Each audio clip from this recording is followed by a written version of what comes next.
Most training programs are simply written for people that do it for a living. That's not you.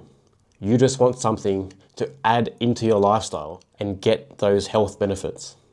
This is what actually works. So my programming is always about, is it right for the everyday person? If you're an office worker, machine operator, doctor, it doesn't really matter. The point is, you're busy, you have limited time, you don't have unlimited recovery ability, you can't always sleep in, maximize all the things that some people that live and breathe it can. So how can I write a program that benefits people like you or me and still recover from, still get good results from, something that we look forward to doing and doesn't just absolutely annihilate us and make it so that we can't recover. We go to work feeling like crap and you just have this dreadful kind of assistance and you think that it becomes, a chore. It becomes a chore just to do it and you just hate it, and that's why people don't stick to it. It has to be something that really does enhance your life and you feel the benefits of it and you feel good, you feel strong, you can feel your cardio improving and you're like, wow, this is pretty bloody good. I like doing this. I enjoy being able to get to add this into my life. So in my personal opinion, I think for most people, upper-lower split is one of the best splits you can do. 4 days a week, upper-lower, rest, upper-lower. Very simple, very basic to stick to, but it really does make it worthwhile because of that. You need something that's easy, that fits into your life, that you can stick to and becomes a benefit. So out of the years of training that I did, whenever I've done more than 4 days a week, I've really noticed that after a few weeks, my recovery starts going to shit. It doesn't last, or I'll get a little niggle here, pain there. So I feel like 4 days is definitely the best balance. Maybe even 3 days a week, if you're truly that busy. 3 or 4 days a week is all you need. Because there's so many channels out there that's like, this is what the scientific study said, and this is what this said, this is what this said. Well, have they lived it? Have they lived having a full-time job or even, doing 50, 60 plus hour weeks, plus having life responsibilities on top and still going to the gym and making gains? Have you actually done that? Did the studies account for that? I doubt it. They're normally very clinical in the sense of, they might take a few weeks off to trial this study, or they reduce their workload to do this study on the participants. So it has to be something that can fit into your life. That's why I go 3 or 4 days only. And I really invite you to do the same thing. No matter how tempted you are to do extra volume or go for a 5th day or even 6th day, don't let the influencers tell you that more is better. It's not. More is worse. Unless you're not really working and you're on the juice, more is going to be worse. Especially if you're 30 plus years old, just forget it. You need the best program that you can progressively overload off. It's not volume, it's what you can actually progress on that's going to be the key. So this is how I structure my 4-day week when it comes to all the workouts. So my first 2 upper lowers will be more strength focused. That's where I'll do my bench pressing, my rows, pull-ups, and for my lower, it'll be a bit more quad focused and strength. So I'll put my squats in and I'll kind of just leave it at that. Squats, I'll do some hamstrings, I'll do some leg press. I don't do that many exercises, about 5 exercises for my lower and 7 exercises for my upper. And I don't go crazy with the sets. So I'll only do 3 sets, the first 2 exercises, and then after that, every single thing is 2 sets per exercise. I might occasionally go to 3 for certain isolation exercises, but that's it.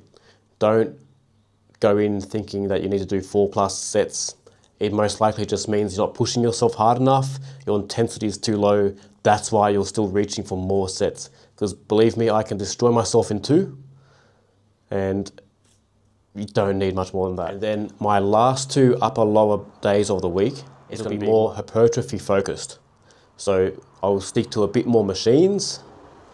It's normally where I'm getting a little bit tired after my work week. So that's why I think it's so good to break it up and do a bit more machines. You still can push it, your joints are happy. Whereas if you're doing free weights all the time, especially once you're in your 30s, I find that joints can get a bit fatigued. So I like to break it up, more compound free weight movements my first 2 days of the week, and then the last 2 more machine based, and just a couple limited free weight movements. Okay? Because nothing is more important to me than being able to recover and look forward to keep progressively overloading week upon week. I don't want any setbacks. And I'm sure you don't want any setbacks either. You don't want to have any injuries. You still want to be able to have a good sleep, because if you're overtrained and you've got all this workload and stress on top of you, you're also going to have a bad sleep. How are you going to grow if you can't get a good sleep? You're not. It doesn't matter what you're eating, how you're training. If you have a bad sleep all the time, you're not going to get good results.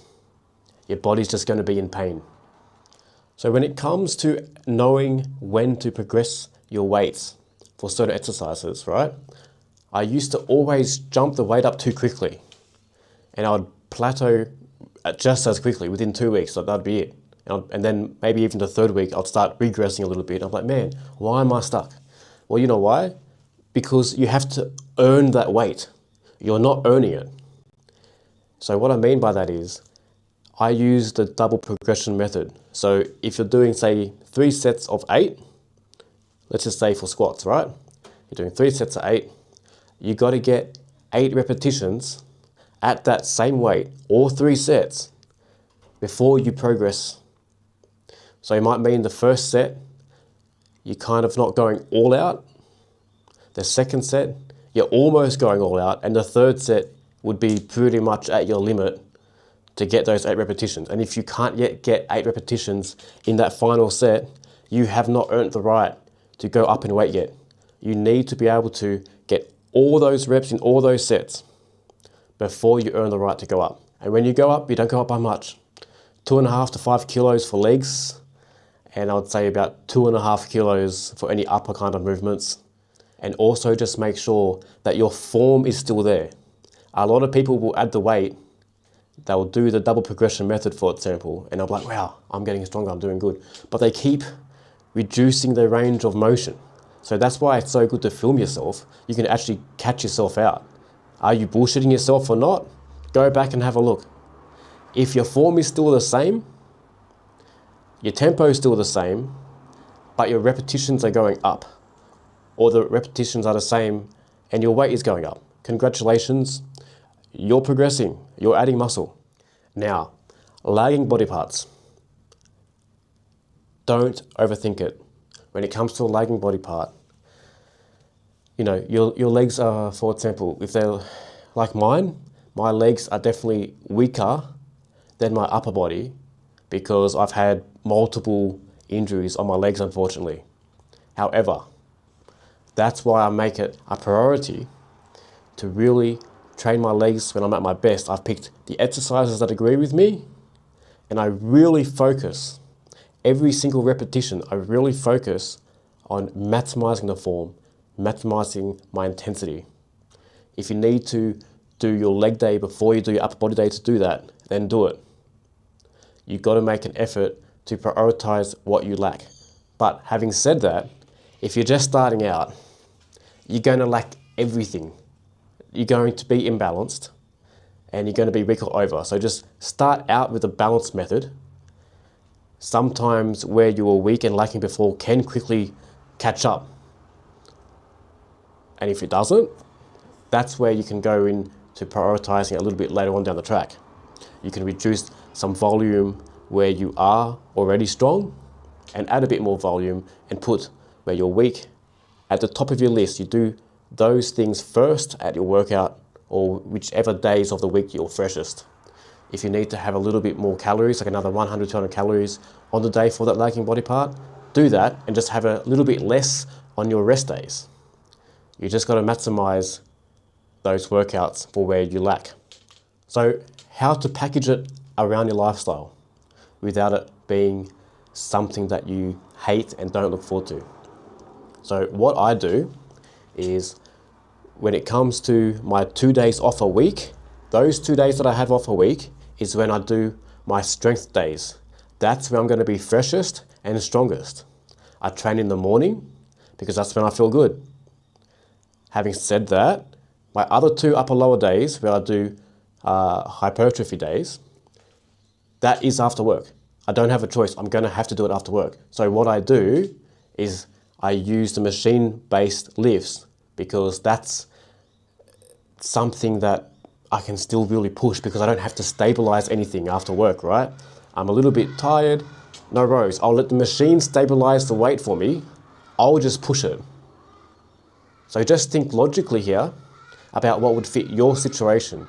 But using my example, you kind of get the point. You just make it in a way that it's optimal for your lifestyle and what fits into your schedule. That's always going to be the best workout. Somebody else's workout isn't going to be the best thing for you. It's what makes sense in your life. Just have a actual think about it logically, how to adapt it into your life to make it a benefit. And the other beauty about doing a 3 or 4 day workout week is if you occasionally do have a day that you have to miss, it's quite simple to just, let's just say you're destined to do a lower body day on a Friday. You did upper body on Thursday, but something happened in your life and you just can't go to the gym on that Friday. You can still go on Saturday and do your lower split then.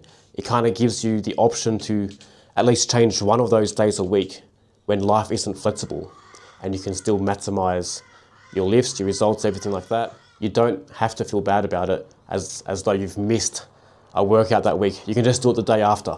It's okay. You can't do that every day, but you can do it at least 1 day a week. You can shift something around. That's the beauty of upper lower splits.